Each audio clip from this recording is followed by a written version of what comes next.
the guest members, we are happy to welcome you to our initiative, and we hope to continue engaging with you in the future.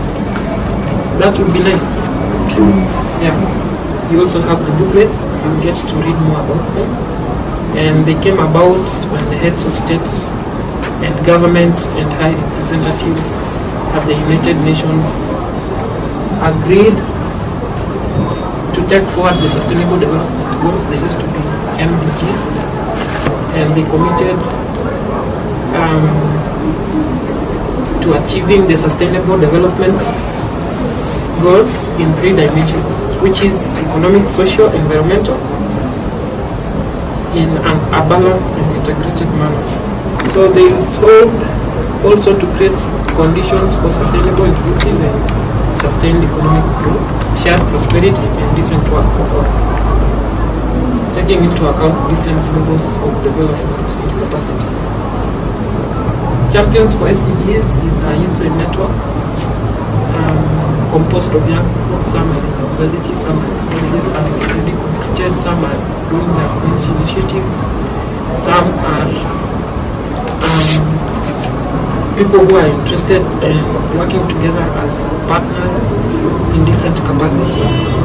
And we've come together to take forward the agenda for 2030 and make sure that we are included and our voices are heard at various fora. Our objectives are to provide a platform for young people to contribute positively towards sustainable development. Number 2, our objectives are to link young people to opportunities through our platform, especially online, so that they can get to meet inspirational people who are doing great things in the communities, so that they can also learn and be inspired to make a difference in their own little ways. Also, to be a leading network of young people that are creating positive change in their community. Technology falls under SDG 9, and partnerships does not miss anywhere. So today we are covering 3 SDGs. That is why I've placed partnerships at the middle, because always when you have forums, we either have 3 or 4 goals, but in the middle there is partnership, because we have to work together. The first time we came together as young people to deliberate and create this network and a way forward. These are pictures from the event. Some of you are part of it. This one was covering SDG 3, 5, 10, 13, and 17. The theme of World Mental Health Day this year is suicide prevention. Suicide is a global public health problem which deserves the attention of all the actors in the field of mental health, including scientific and professional organizations. We will examine in this dialogue for 2 hours on how governments, young people, and youth-led organizations, as well as other stakeholders, can put together their efforts and resources to prevent suicide amongst young people for the realization of the Sustainable Development Goals. So the network so far, it has grown. We started with 4 people. Right now we have 60 youth champions and a larger social network, especially through Facebook and Twitter and LinkedIn and YouTube. These are our 4 main online platforms which we use to share information. So when you get time, you can check them out and see our previous content. You'll be able to see what we've been talking about. I officially welcome you to the Youth Dialogue. So now I'll welcome Ayub. He has a small presentation to make. Hi. I want to give you a very quick assignment. Just a very quick assignment. I'm going to give you 6 minutes. Look at those words without writing them down, and I'm going to take them out of the screen and give you 6 more minutes to reproduce the 10 words in their order. In their order? Yes, in the order they appear on the screen. I want to test your mental capacities. Those are the words. Your 6 minutes start now. Don't write the words down. Look at them for 6 minutes.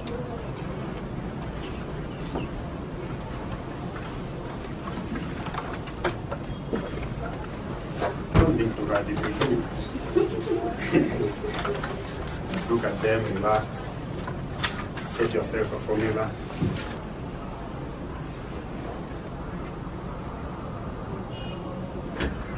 One more minute. Who got 10 out of 10? You mean? You got 10 out of 10? Wonderful. Who got 9 out of 10? Wonderful. I knew ladies would get this. Who got 8 out of 10? Wonderful. So, that is 8. Gentlemen, to coffee. Who got 7 out of 10? Wonderful. 6 out of 10? Please, gentlemen. 5 out of 10? Correct? Wonderful. 4 out of 10? 4 out of 10? 3 out of 10? Wow. 2 out of 10? Come with me to my presentation. I want to tell you something about myself very quickly. I consider myself to have a very good memory. I'm in the process of applying for a scholarship to do a master's in electrical engineering. It's underway. And I want to talk about latest scientific findings on the mind-altering effects of media. This will be very funny for most of you. You will agree. Some of you will agree with me and some of you will disagree with me. Media effects. There is a gentleman that is so much known, and this is called this is called Dr. George Barna. How many have heard about him? Go and find about him. This is one gentleman that has impacted advertising a lot, and he has done so many researches on the effects of media on human brain, and he is an authority about effects of media on the brain. And when we talk about media, what are we talking about? We're talking about phones, phone technology. We are talking about television. We are talking about laptops and computers. We are talking about what you watch there, like movies. We are talking about the music you watch. We are talking about this one is hard, but I have to mention it, about pornography. And I'll slightly talk about it. It's a multi-billion, and I'm using the word multi-billion project or a business in the world. And I say this in hushed tones. Everywhere we have very large gatherings. Everywhere we have large gatherings, whether they are church gatherings or political gatherings or whatever gatherings, it is written that the number one search and the highest, the websites with the highest frequency of visit are pornographic ones. And I say that again, this is a multi-billion project that even the technology that is used in making phones and laptops puts that into account. What do I mean? They want to make smaller screens that you can watch at the comfort of your privacy than use a laptop that has a bigger screen. I'll talk about this slightly. Dr. George Barna says this, that media exposure has become America's most widespread and serious addiction.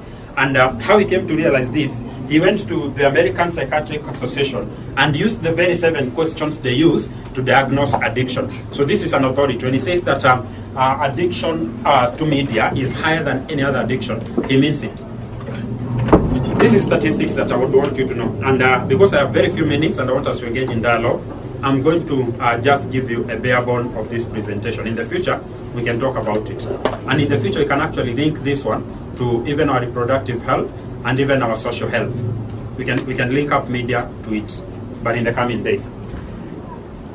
Exposure of age 2 to 5 of television indicates that 32 hours of television are spent a week by these ones that fall to that fall in this age group of 2 to 5.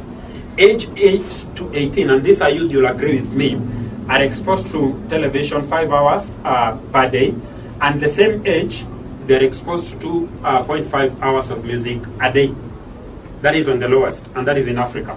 The average teen texts in a month, 3,300 texts. I'm talking about medium. College age boy, an average college age boy, and this rule has exceptions, of course, will spend 8 hours per week on televised sports. 19 million video gamers, and we'll be talking about gaming also, which is also very, very addictive and has a very negative effect on the brain. And I should say this as I continue. I have a lovely daughter that I love so much. I liked her picture that I've given her. My daughter, I've never exposed her since she was born to television. She's now 8 months, and she started talking at when she was 6 months old. And for those that have had a privilege of rearing children, they know that 6 months is too young for a baby to talk. Of course, there are exceptions. But this baby was able to talk.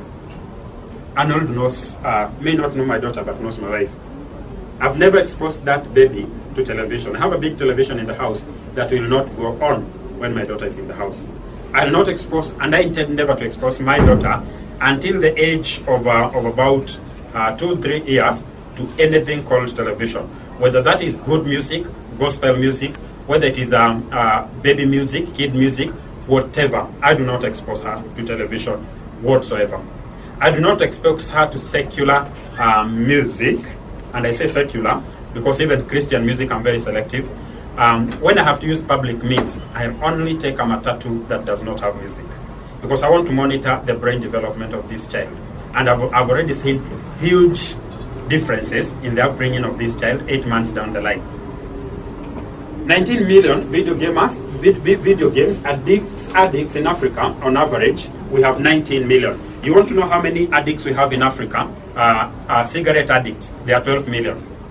So we have more video game addicts than cigarette addicts. 5 million gamers playing 40 hours per week, and on average, we have 10,000 hours of gaming accumulated by the age of 21 in our day-to-day. You'll permit me be quick because of the time that we have. And today, I want to talk about a part of your brain that you know very well, and it is called the frontal lobe. This is what I want to talk about. But not so much because you've had it talked about many times. What is this frontal lobe that we are talking about? The frontal lobe is the part of the brain that is responsible for the following. 1, spirituality, morality, and will. If you are going to exercise free will to choose, if you're not able to see, you can move. I'm assuming that she's struggling. The lady at the farthest. We have a seat here. If you're going to exercise free will and do it very well and make informed choices, the frontal lobe must be in good shape, must be in good health.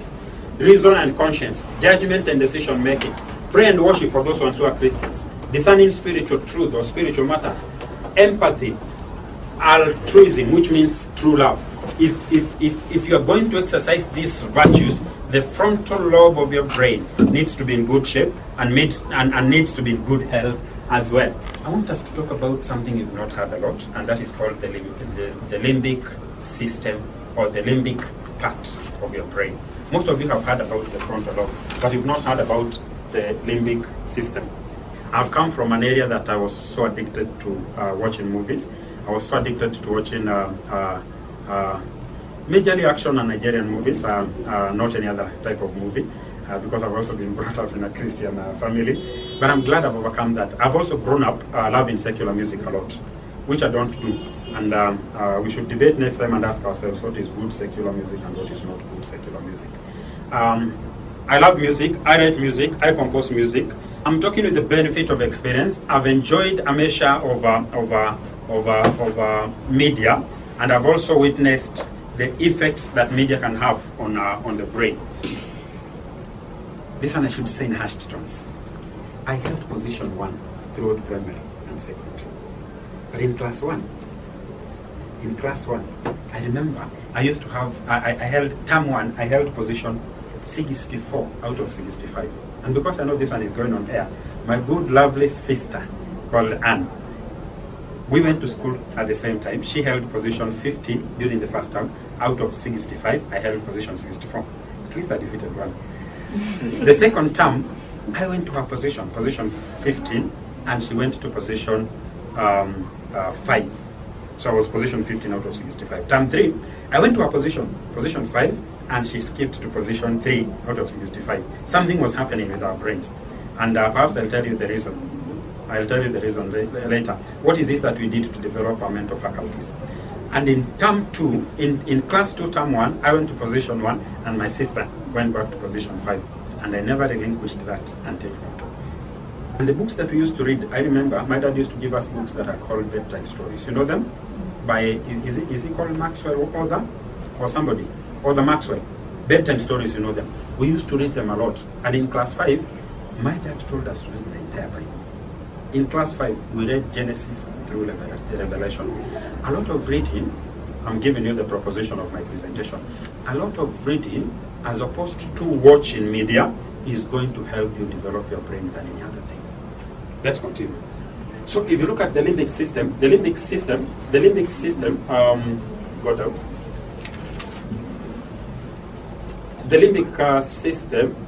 this one here, is the competitor of the frontal lobe. This one here is responsible of the lower nature or the baser passions. It is responsible for fight or flight.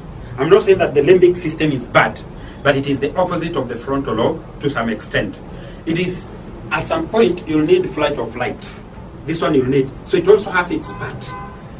Appetite for food and sex comes from, the information is fed at the limbic system of your brain. Fear, stress, lust, impulses, worry, anxiety, anger, irritability, negativity, and aggression. Some of these are not entirely bad, but they come from your limbic system. And this limbic system is fed very well by the media that we watch. I'll explain this. Let's continue. So the frontal lobe almost completely shuts down when you are watching entertainment television. Some of you will remember, if you did not know, just know that now, that Steve Jobs, the famous Steve Jobs, who invented iOS or Apple or whatever, did not at any given time give an iPad to the children. And he was asked why. And he said he understands the impact that will have on the brain.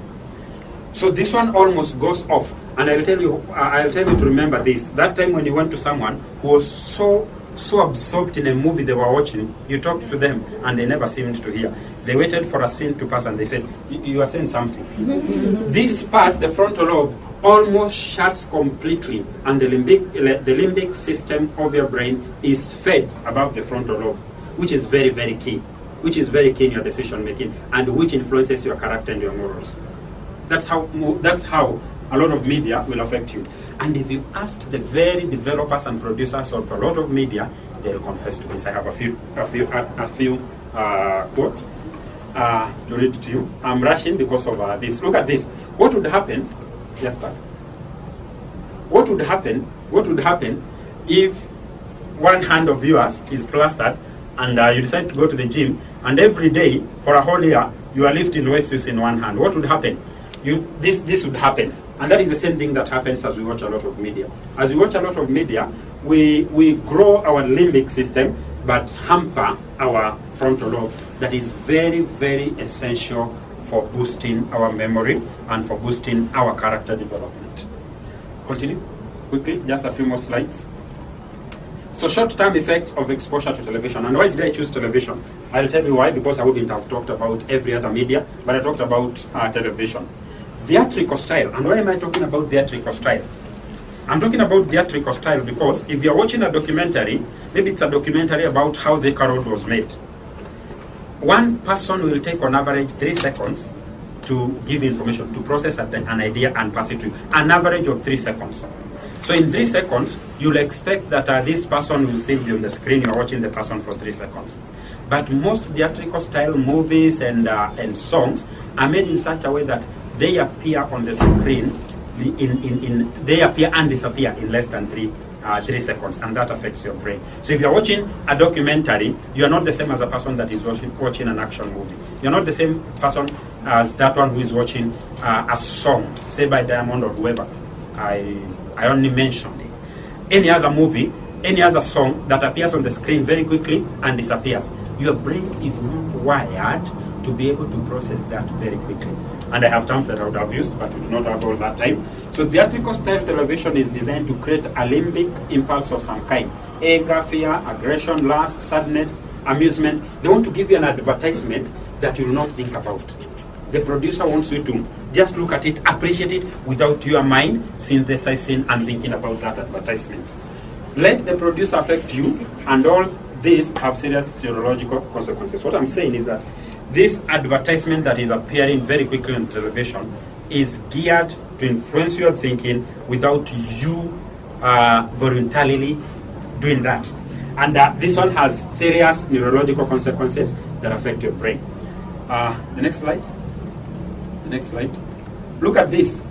Some of you did not know that violent games do alter your brain, and the effect is visible in MRI scans in just a week. They took a brain of a child who loved movies, violent games, games, sorry, not movies. This person was put in a condition whereby they were denied these games for 10 hours in a week. And they were given these movies 10 hours, an equivalent of 10 hours in a whole week. And they took scans, MRI scans for the two brains, and they could tell the difference between even the physical structure of the brain. And this one you can talk about the strands formed in the brain that affect the decision making. I'm giving you a sketch of this. France banned TV, that is in the year 2008. They banned television targeting toddlers, and they said no television for 3 years and below for a child. That is France as a government. The US did it also. American Academy of Pediatrics said we also don't want to expose our 2-year-old to television, and this was even mentioned in a few games that were supposed to be excluded from children's viewing. Einstein, SM, we may not know them unless you know them. They were excluded from viewing of children below 2 years because of the impact they knew.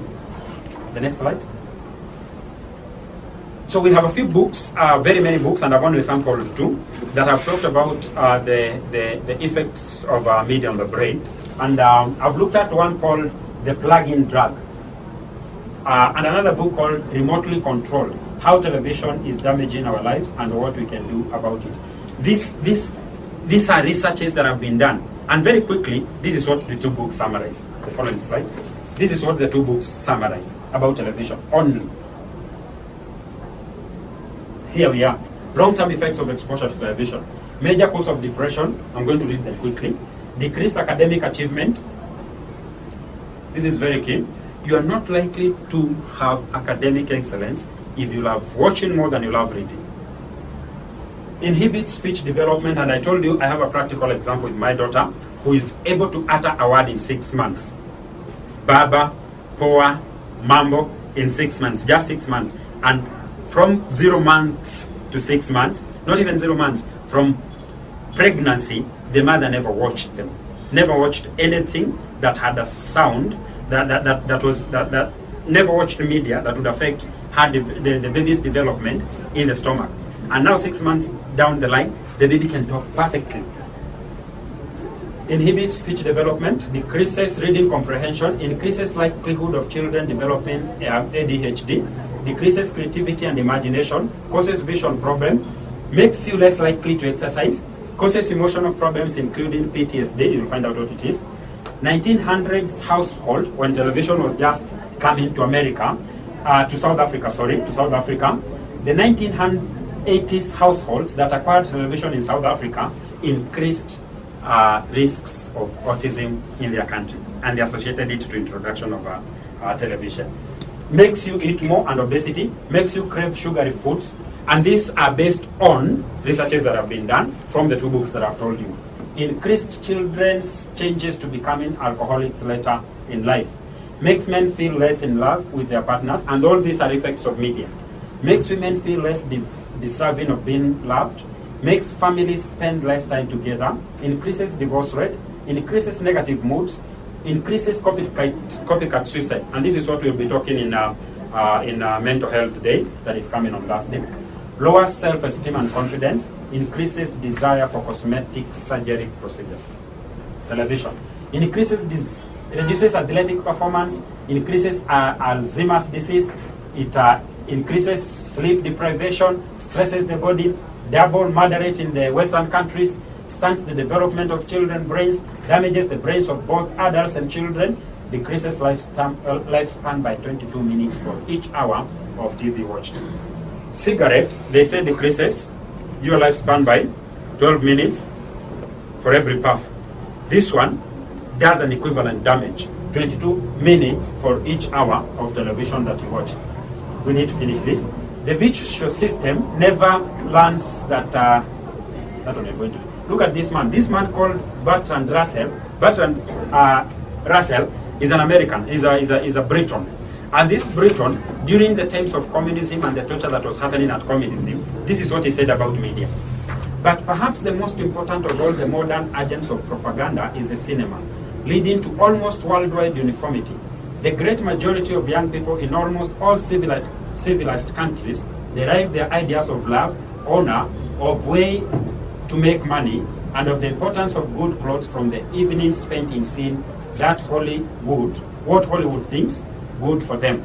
I doubt whether all the churches and schools combined have as much influence as the cinema on the opinions of the young. The procedures of the Hollywood are the high priests of new religion. Do I need to read this quickly? If we understand the mechanism and motives of the group mind, it is not possible to control and regiment the masses according to our will without their knowing about it. Is it not possible to control them without them knowing? The conscious and intelligent manipulation of the organized habits and opinions of the masses is an important element in democratic society. That is not democracy. Those who manipulate this unseen mechanism of society constitute an invisible government, which is the true ruling power of our country. We are governed, our minds molded, our tastes formed, our ideas suggested, largely by men we have never heard of. The MTV founder, Robert Pittman, said this: the strongest appeal you can make is emotional. If you can get the emotions going, make them forget their logic, you've gotten them. At MTV, we don't shoot for the 14-year-olds, we own them. Buy music. I wish you mentally healthy week, and I want to advise you to cut down on your media, do a lot of reading, and that way you're going to develop your brain much better. I wish you a mentally healthy week. Thank you.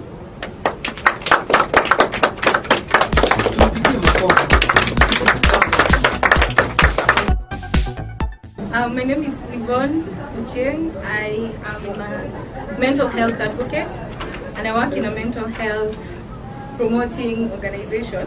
When it comes to social media, everybody is struggling to figure out what is the one word or what is that one sentence that when you talk about mental health, you'll say that this is mental health. Just to relate it with this, I would say that when you talk about mental health is that state of whereby you can realize your potential, you're able to cope with the challenges of everyday to-day challenges, and you're also able to contribute meaningfully to the society.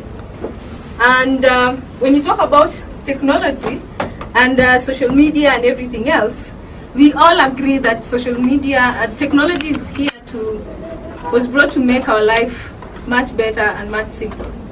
And as you know, there's always a downside to one thing, and there's also another good side of technology. We won't say that technology is not so good, and we won't say that, of course we'll say that technology has also detrimental effects to our life because of the amount of hours and the amount of time that we spend in it. I'm just going to quote my boss. My boss once asked, we had so many young people in the room, and when he asked, if today you were told you're going to be put in a place whereby you don't get shower, you get books and you get shower, and then with no internet, and then on the other or you're given internet, and Wi-Fi, but you don't get to shower and you don't get books. Guess which which side many of us chose? Internet. Yes, internet. Yeah. So somebody like me still being a mental health advocate was like, yeah, I need to reply to emails, I need to go on social media, I need to check on my friends, I can read online and everything like that. So that is also that downside of it. But if you look at it from the presentation that we've got today, is that kusoma, we don't read anymore. Just getting that book, you buy so many books, and then you keep them and say, this year's resolution is to read 5 books. But do we even read them? Do we read them? We don't want to read. Or you get these books, they are Google books and all these books that are also online, but do we even read? And at times we say, why do you also want to use internet? Oh, I want to read, I want to check out things. But I just realized in the last 1 month, I've always been on social media, just updating things, finding out. And when you also don't get likes, you're on Twitter. I want people, because my organization is global. I want my boss, my CEO to see that I'm working. And for her to see that I'm working, the more likes I get on Twitter, on wherever I post, will show that I'm working. But that is not the case. And if you look at Instagram, the influencers, people don't even want to work.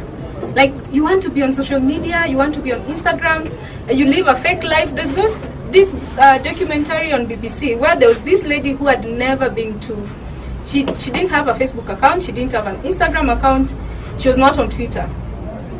And she used to sell clothes. So somebody advised her, if you want to make much more profit, get into social media. You need to post your clothes online and things like that. So they were doing this experiment whereby she opened an Instagram account and a Facebook account, but she was using an Instagram account mostly. And then they linked her closely with one influencer, I don't remember her name, on how to make your social media vibrant and everything else. So she had to change the way she dresses, because also on social media, if you just dress like this, if you're a lady with a natural face, at times you're bullied. Hey, look at her face, she's always pretending, but everybody wants to see you in that flawless face, whereby you don't show any pimples, your life is perfect, and people tend to fake all this.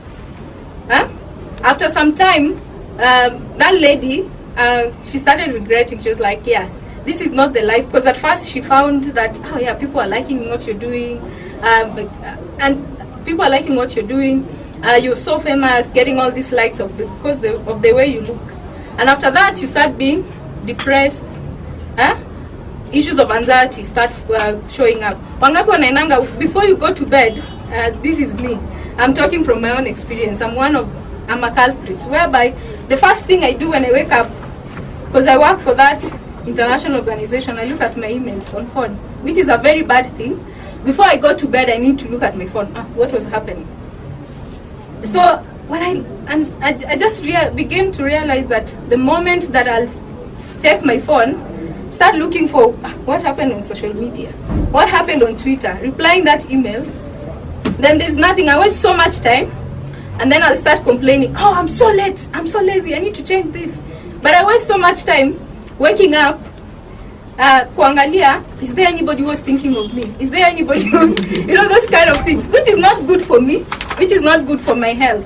It gets to that point whereby you also want to watch TV and the movies. You want to be, I watch this, so that when there are all those conversations about movies and the series, the latest series, you're part of those conversations. But you realize at the end of it all, you become so lonely. You don't even have friends, because you don't have time for friends. You don't do things that you like. For example, I used to like going out in nature. But then I'm like, 5 series. I have that target. I wish I had that target to read all those books. But I came to realize this. Having also a background in psychology, we always say that you tell people what you don't do. We tell, you need to do this, you need to do this. But you yourself, you're not practicing that.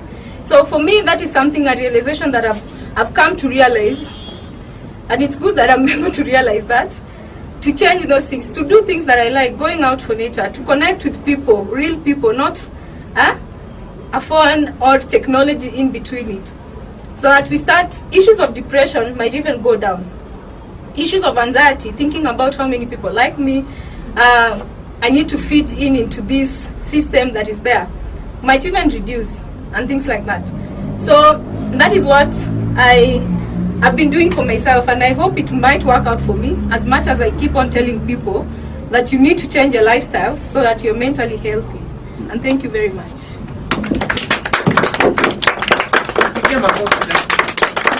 I had to put my hand up.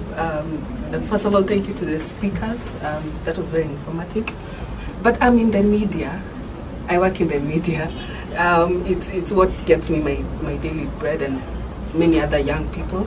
So I was a bit apprehensive because the research is actually, most of it is true, I believe.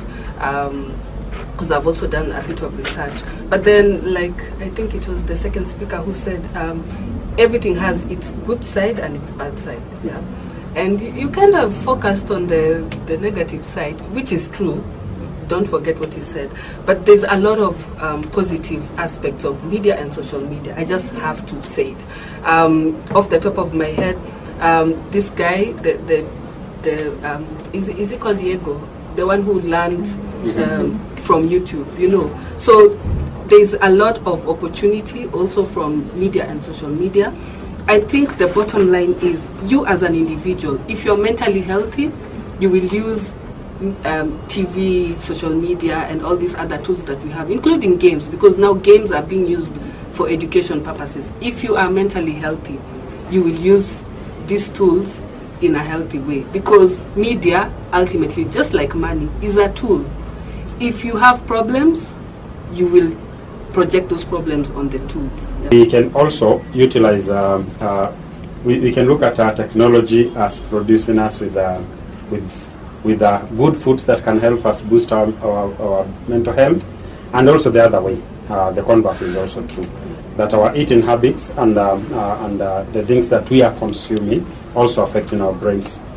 Yeah, so that is also another effect of technology on our mental health. Maybe Fahed? Yeah. I see you're thinking of speaking, thinking not. You're welcome. I'm not sure of what to talk about, but I'm sure there's a lot I need to say. You can. First, let me appreciate the speakers for what they shared with us. But my question is about mental health. Can somebody please tell us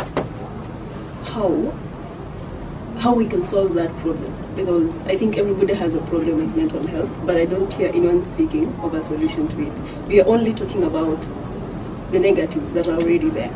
So, for instance, for somebody who has anxiety, not that much of it, but I think everybody here could be having anxiety.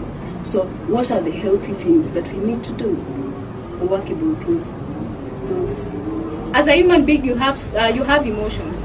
You get distressed whereby you start feeling sad, and then it gets to a problem whereby you start, when you start grieving and all those, you start withdrawing a bit from things that you want to do, and then it goes to mental illness. Very few people work up at that top of pyramid and things like that. So you might go, depending on the situation, the environment, because there are so many factors that contribute to you not being well.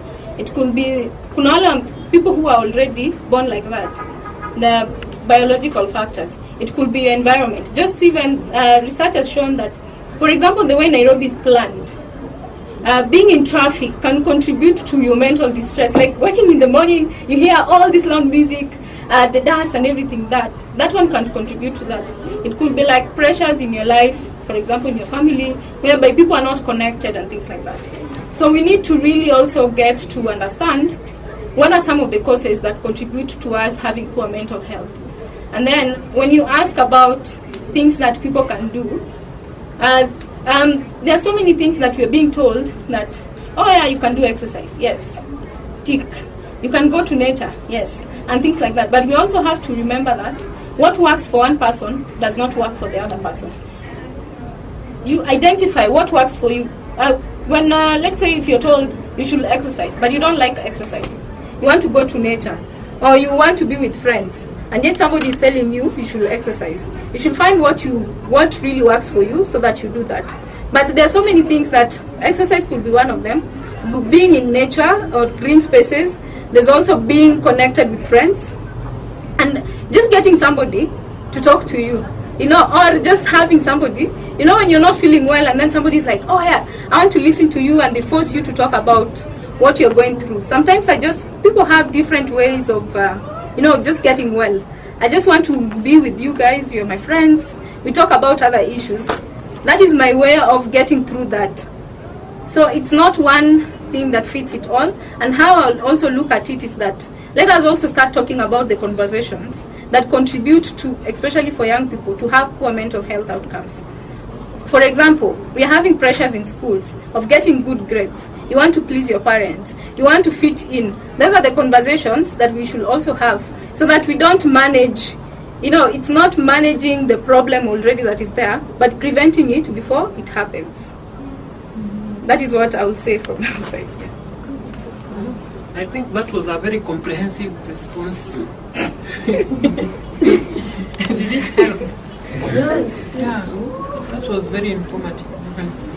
So they confuse, or maybe say it's spiritually, you know, connected, and also they look at the traditions, the taboos, but that's a problem. But we can go about it by creating awareness also in our home areas, in the rural areas where people are not aware of the mental health.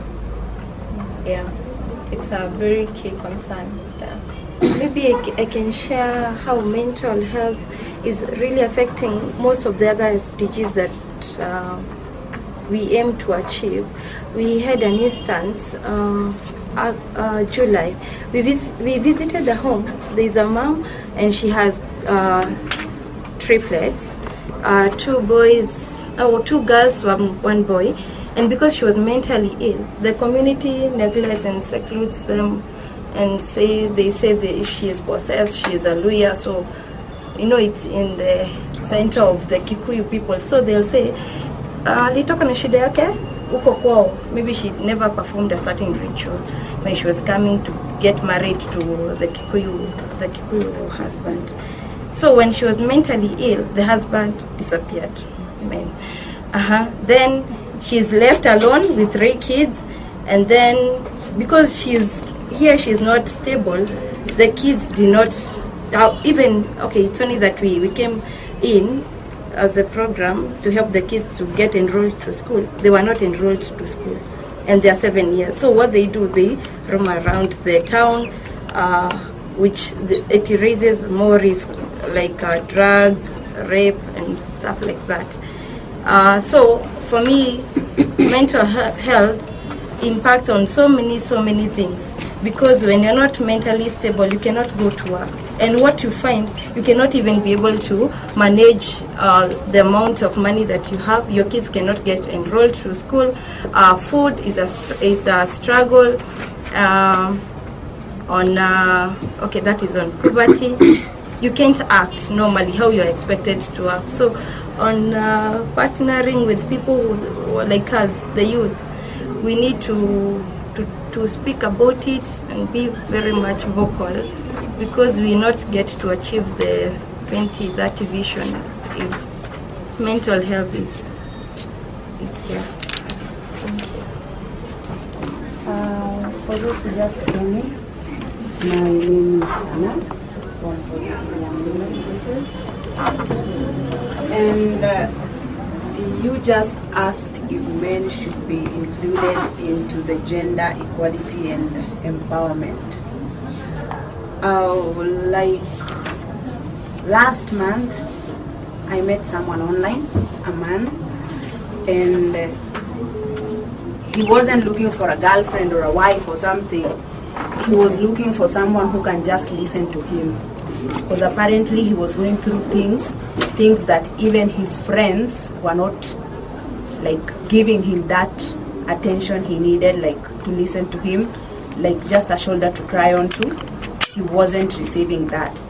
And according to him, when I drew close to him and I asked him what was wrong, he was like, he feels like in his life he's taking 3 steps behind. Instead of him making progress in life as a normal human being, he feels that he's going backward in life, in business, in family, in everything that he like decides to do, he's going backwards. So it was really, or rather it is really affecting him to an extent. He feels nobody is willing to listen, so he goes online to like these apps, these dating sites, and he's just looking for someone to listen to him. So if this man, he's 30 something and above, is on dating apps looking for someone to just listen to him, then there is a lot that men out there are missing out on, because everybody, every organization is central trying to listen to women and girls and not men. That is why tunakuta men are hanging themselves huku Karura Forest, huku Ngong Road, huku Jogoo Road, wengine wanajivukisha barabara wanagongwa. Why? Because nobody is willing to listen. Because if you tell a man, by the way, my wife did this and that, anakwambia bibi yako alikukalia wewe. So men are scared of speaking out because other men, first and foremost, are not willing to listen, because they are the first wako kwa ile front line ya kumdiss and tell him, you, your wife amekukalia, you, your family imekukalia, you, your mother-in-law amekukalia. So they are not like really ready to speak out their problems broadly, because they feel hakuna mtu anataka kuwasikiza. So I just feel, as it says there, by the way, I'm new here, I've never been here before, champions for SDGs. I think people should come really together and save boy child as well, because they are really mentally affected. Thank you. I'd like to respond to her. I'm Olive and you are? Sana. Sana. Sana. Yeah. Sana for art. Sana. I'll try to project my voice. Sana and everyone who's in the room. There's this narrative that we have shifted, and everyone is shifting from women to the boy child, or from the girl to the boy child. And people think that women and girls have been on the forefront. Oh, when you look at KCSE results, ni madem ndo wana lead. When you look at the parliament, we've just had recently, I don't know how many women MCAs or women representatives. When you look at the mental status of both women and girls, of men and women, the women seem to be a bit more stable. But I believe this is just, if I can put it, backlash. If you look correctly at statistics, it shows that we even have like a century before we can achieve gender equality. And let me speak for myself, honey, zile vitu zenye wanawake wanapitia huku nje na hatusemi. This is not to say that men are not going through the same thing. It is okay. What are you doing yourself to achieve mental health? Fine, the boy child is not doing well. But us as women, we've created spaces for so long, and it has taken so much hard work so that we can be able to table these issues. We are being harassed at work, we are being harassed at home, and it's women who have come together and said that this has become an issue. But I want to ask all the boy childs here, what are you doing for your gender? Me, I'm doing something for my gender that I feel is advancing me and is helping me to you know, what are you doing? Have you created a boy conference? Have you gone for a men conference? So this is a challenge to you. Don't just say, oh, boy child is lagging behind. My name is Michael Opia. I work with the community. I just wanted to comment something, though I've come late. I don't know how far the session has gone, but I concur with because I didn't get a name, that gender equality cannot be achieved selectively. And I also concur with that. Girl child or women empowerment still have a mile to go. Sorry that few women who have gotten the opportunity has made it to be seen as if they are already there. But how I wish that we look on gender equality in a very open, with a very open eye, so that when we work on achieving gender equality in terms of various matters, gender equality should not be looked in a very narrow way. But when we are doing that, we need to look it with an open eye, so that when we talk of empowering, I concur that men have their own challenges and women have their own challenges. But I don't agree with the people who will want to start initiatives to cater for boy child. Rather, we need to have initiatives that bring all of us together. You know, with the few women who have gotten the opportunity to be empowered, that's where men feel maybe they are backward, because they behave in a certain way that make the unempowered or exposed boy child to fear relating with them in terms of marriage, in terms of everything that is around. But if we can do this so that as we empower girl child, we do it in a given way for boy child, so that all these people are empowered and they understand one another, rather than looking in a way that at least we want to work in a very just to punish the other gender because they got those opportunities and the other gender did not get the opportunity. I believe gender equality has a various and open way of doing it. We're doing something on it other than looking it selectively, and that will only possible if we look it with an open mind, other than looking at it as if girl child has not been empowered or has been empowered more. And when it comes to gender, other gender of the boys, men should do something. And again, I disagree with that because girl child has been empowered, it's only women who agitated for girl empowerment. There were few men characters who are also participating, those people who started those initiatives. So in the same way, let's turn that hand. As you have your brother at home, let's try to see how you empower him so that he doesn't face empowered girl and is not empowered in a way. Thank you.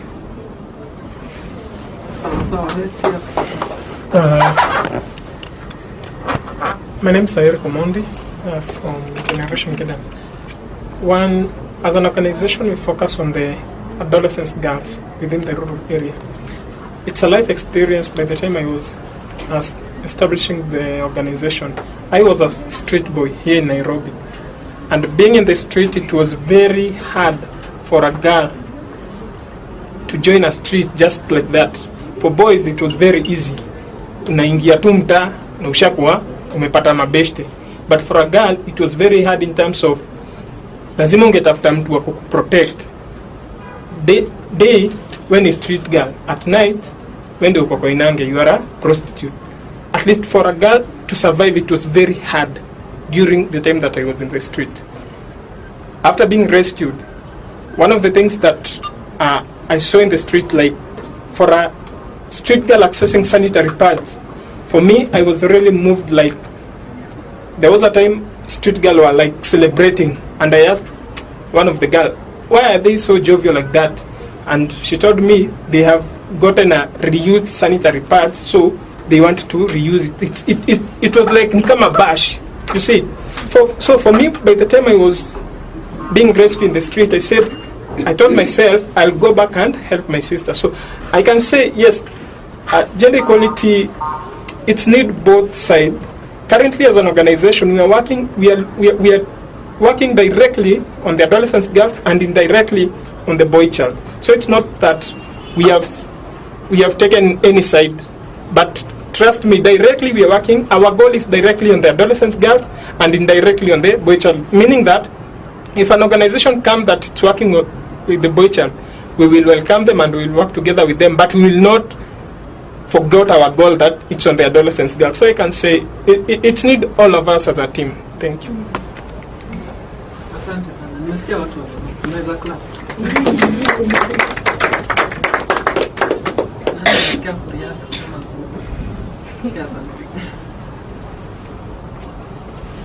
I think when we were we were having SDG number 5, gender equality, it wasn't meant to be only one gender, only the girls or only the boys. So it's the high time we come together. And who are we going to get married to if we are so empowered and we just look at that guy and you don't want to get married to? So we need to do it as much as we are empowering our women, let's not forget about our men. And I also agree with her. I'm married. I don't know whether there's another one married. But I've come to love my wife for so many things. Before I go to marry my wife, I looked at her and or that lady, and I used to feel that this lady can make a wife. And 4 years down the line, when I look at her, the other day I was telling her that I didn't go to work today. I had an off day today, and the house was not sweet. There were no joys at home until she came. I agree that empowering a girl child, as they say, is empowering a community. I feel very good. I feel so good when I see my wife or the mother to my child in the house. She brings in a different atmosphere because she's been empowered. She's grown up well, and I'll agree that empowering a woman, and as she said, or a girl child for that matter, she said, they still have a long way to go. She said that there are so many things they suffer that they did not say. They still have a long way to go. And I also agree that men, if they worked for men, it will be very exciting. A case in point here is I've stood in for 3 couples in their weddings as a best couple for them. And there is a lady who told me that we women are empowering our girls. You men are not there to empower your men. And for me, that thing moved me a lot. And Arnold knows that I've done a lot of advocacy in the country and outside. And for me, I've had to meet very many men and impact behavior change among men, young boys as they grow. Because I know that I do not want to get an empowered girl child who will meet an unempowered man. They'll not make anything out of life. So I agree that it's a combined effort. I will not leave the girl child as a man, and I will not leave another man as a man. I'll be able to grow that boy, and I'll be able to grow that girl, so that together we can achieve our end goals of gender equality. I decided Mbona Nisifumi network in March this year, and I'm very happy that we've been able to reach out to most of our members, and now we have like guest members home and here. And I encourage you again to continue engaging with each other and doing something. Good afternoon. Good afternoon. My name is Betty Komboka. I work for Women's Empowerment Link. It's a feminist organization, and I have no apologies to make. And we majorly work in 3 areas. That's economic empowerment, gender-based violence, and transformative leadership. So I'm here courtesy of the SDGs Kenya Forum, who are partners and our donors in the implementation of SDG 5, that is gender equality. So I'm glad to be here, and it's quite an interesting conversation happening. But I'm also looking forward to coming next time, because normally my inspirational talk comes from storytelling. So I've got a very interesting story that I wish to tell you someday that will make a turnaround in your life. So for the boy child in the room, don't be left behind. Yeah. And I like to echo the sentiments of my colleague that we, the women, we've already cut out our niche in the space, and the space is very huge. We know what we want and we know how to get it. So it's a challenge for you men. Mukisema, oh boy child, do you what? Shauri yenyu. Yeah? If you count the number of feminist organizations or women organizations in Kenya, they keep on coming up every minute, every second. And the donor world, wherever they could be, them they want to see how you're mitigating the issues that are affecting us, either directly or indirectly. Na mtu asikudanganye, hata Women's Empowerment Link, we work with women, we work with boys. But they are silent actors in what we do. Yeah?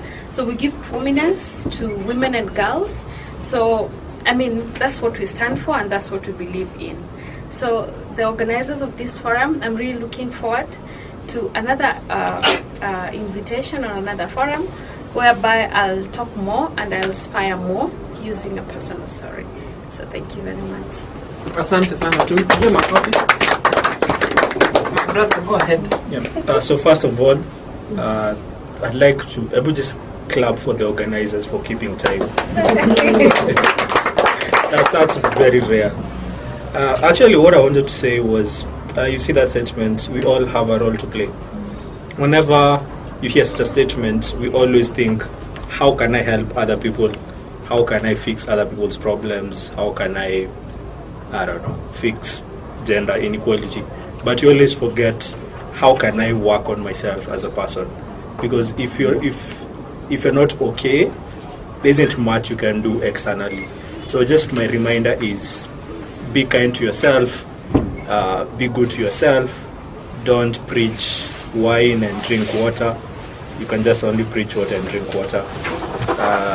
Just remember to be good to yourself. So as much as everybody here is doing something awesome in their community, in their schools, as much as you're working towards that, do not forget yourself. Yeah, that's it. SDG goals cannot be achieved without engaging and involving young people.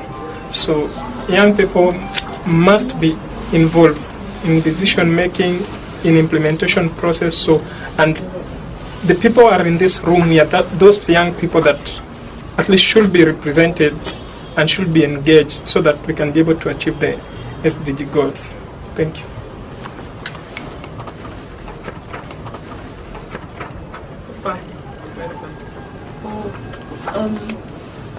I always like talking about what I do a lot. So I'm thinking this is the right forum where I should share a little bit of what I do. And hopefully we'll have partners, because I've heard there are so many feminists around here, which I like. So majorly what we do is, I come from Positive Young Women Voices. We're a big team here.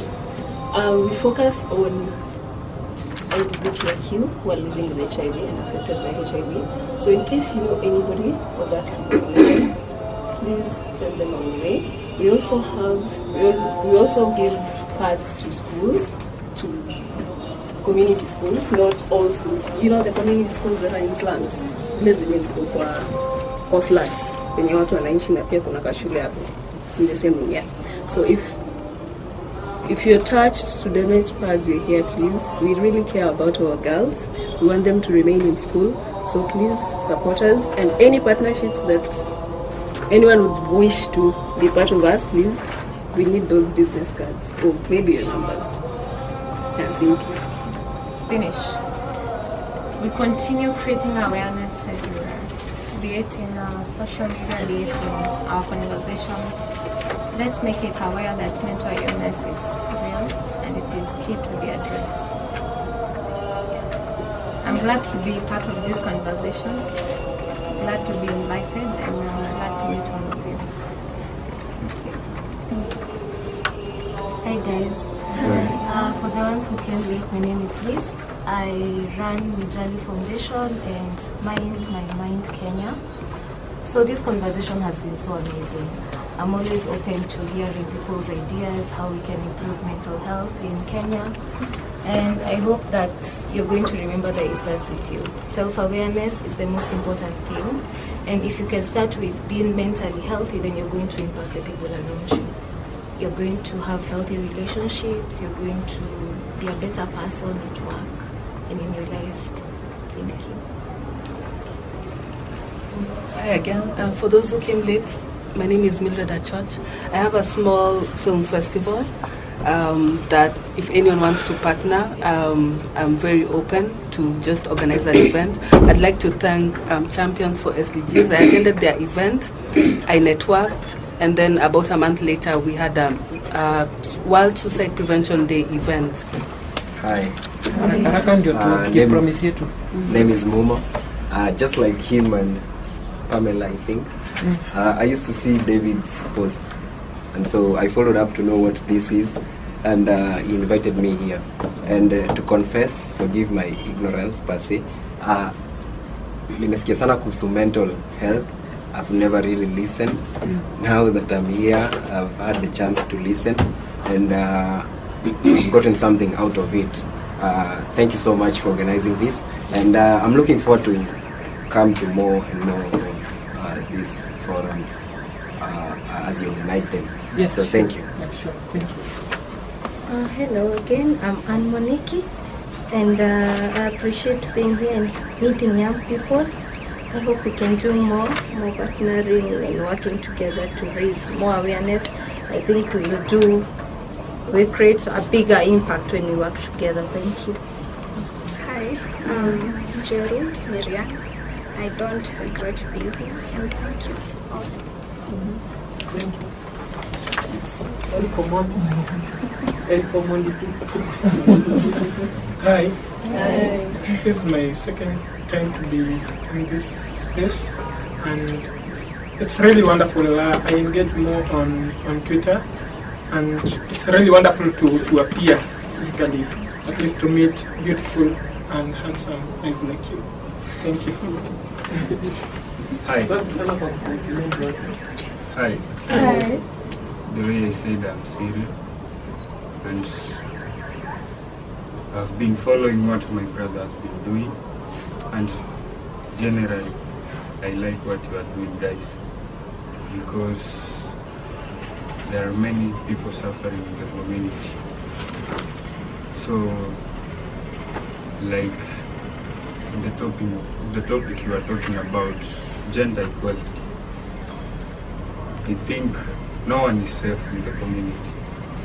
Both the girls and the boys, no one is very safe. And the reason why, for my case, the reason why many girls or many organizations are empowering girls is that even when you go to the communities, interior communities, wacheni hawa watu wa Nairobi sana sana, ingieni kule ndani, you will find that girls are suffering a lot. You will find that, for example, where I come from, kuna ile culture that girls are meant to be wives, housewives, to give birth and to till land. So I think that's the reason why.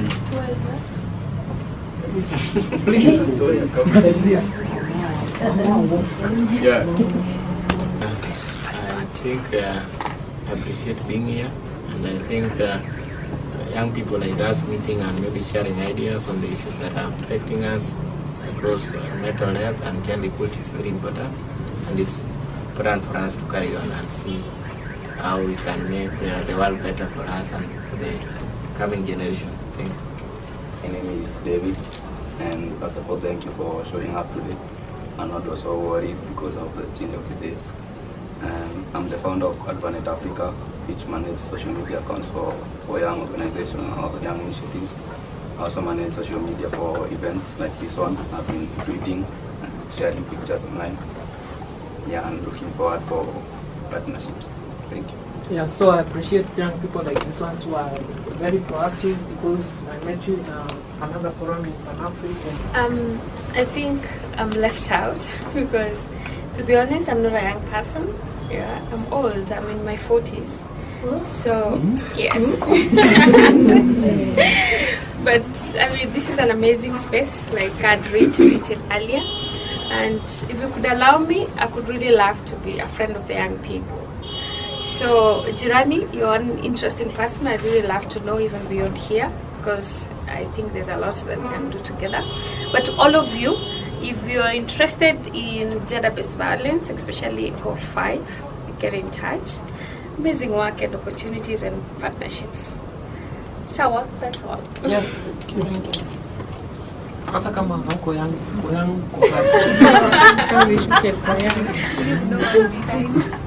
we are leaving no one behind.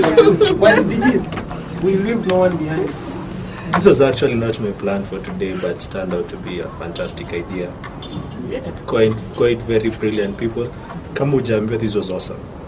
Yeah, so we should be very proud of that. Again, I'll just like to repeat what I said. Remember to take care of yourself. There's so much that comes out from being okay with who you are. And I'd like to talk more with Ayub about what you presented. Yeah. Have so many, I'd like to have a debate on that.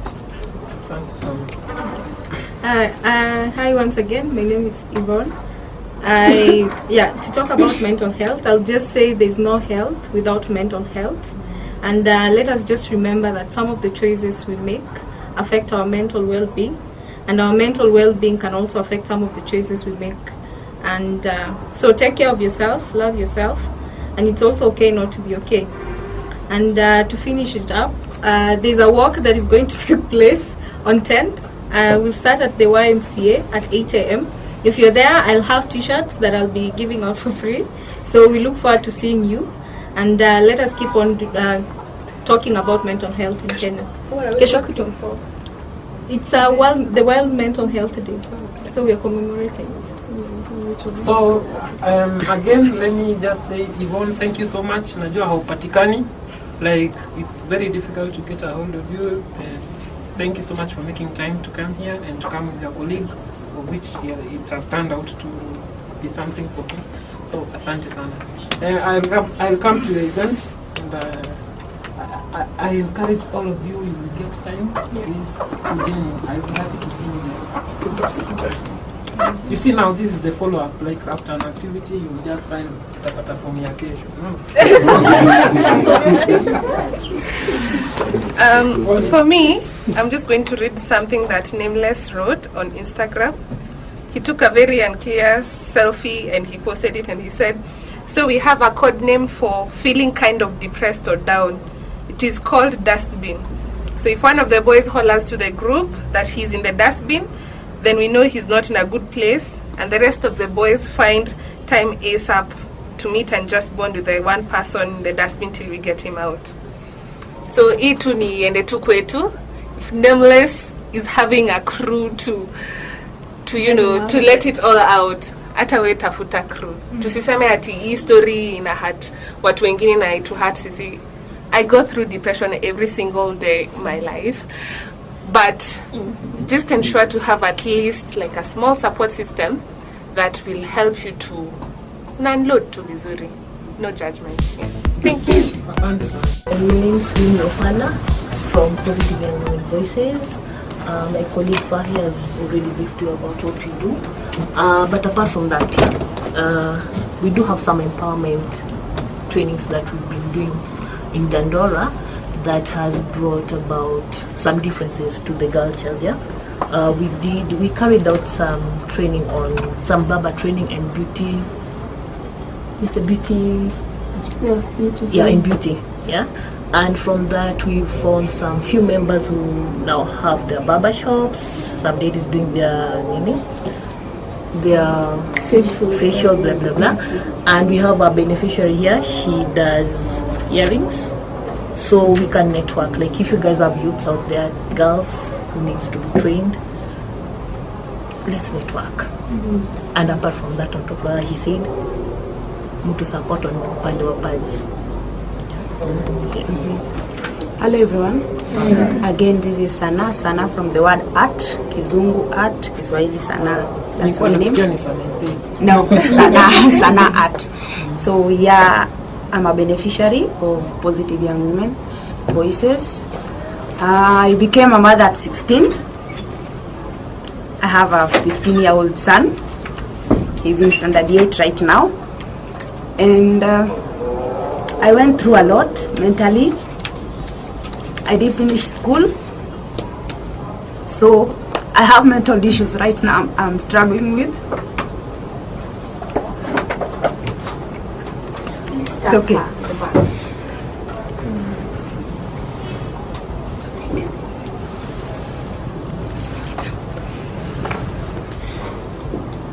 Next. Probably next because I feel like crying as well. Okay, good evening. My name is Risco Sarota. I'm also volunteering with the Positive Young Women Voices. On mental health, I think we should advocate more. We should talk about it more all year round, not just wait for maybe this month. Then I think it should be something that should be going on and on and on. And I'm also glad to be here. I've learned a lot. Asante sana. We are also glad that you are here. Hello everyone. Okay, I'm Claire. I'm a member of the same organization, PYWV. Yeah. Okay, I've learned a lot. Actually, my friend Fahe invited me here, and I've learned a lot. I believe all of us represent our communities, and us being in such a forum, we've learned more on health, on mental health. Let us use that light that we got from this platform to light up our communities. Because in our communities, most of them wanna believe mental illness ni kama mtu amechizi, si ndio? But these are a wide topic. So let us create more awareness on this issue. Yeah. That makes me very happy because huko unaongea na kama hatungekuwa na hii like closing remarks. Umesema kitu poa sana. I appreciate. Hello everyone. My name is Ayub again, Njoroge. I am a youth advocacy and behavior change expert, and this I've done for long. My parting shot for you is one that you'd love to hear. Whatever you will become tomorrow, you are now becoming. Thank you. Asante sana. Tunaweza jipigia makofi. To get like resources on mental health, information, or like referring you for support or anything like that, come and counseling for free and things like that. I believe you're in this forum to share. Just feel free to reach out to me, and I'll be able to direct you to get help or to get information. I'd like to thank you, all of you, each person, like being here, umesacrifice time yako. Kulikuwa na vitu zenye ziko important, maybe umeona permission, then ulikuwa unafaa kuwa ukakam. Hiyo ni decision the best yenye ulifanya, because I hope umelearn something, na pia umeweza kumit watu wenye mnaweza fanya something in future pamoja. Alafu pia tukumbuke like follow up after an event. Usisahau like follow up immediately, so that you make sure that tengeneza action points. Ukienda home ama kabla utoke, andika 5 action points, key action points kutoka kwa hii yenye unaenda kuwork on in the next week or 2 or something. Alafu pia apply for opportunities. Nawaambia hivyo juu kuna opportunities kadhaa. Kama singekuja kwa hii space ya SDGs, singejua kuna opportunities mingi hivyo. Ziko mob. Look out for them and apply for them. I've applied for one and I've got it, and very soon I'll be happy to share with you a very inspiring story.